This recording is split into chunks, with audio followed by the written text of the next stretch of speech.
ఇవాళ మధ్యాహ్నం 1 గంటకు కేంద్ర కేబినెట్ సమావేశం కానుంది. ప్రధాని మోదీ అధ్యక్షతన జరిగే ఈ సమావేశంలో పలు కీలక నిర్ణయాలు తీసుకునే అవకాశం ఉంది.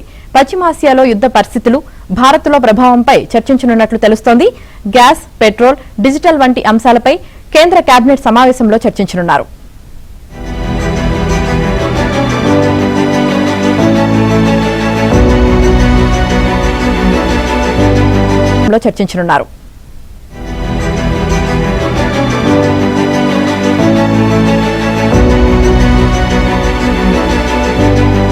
చర్చించనున్నారు.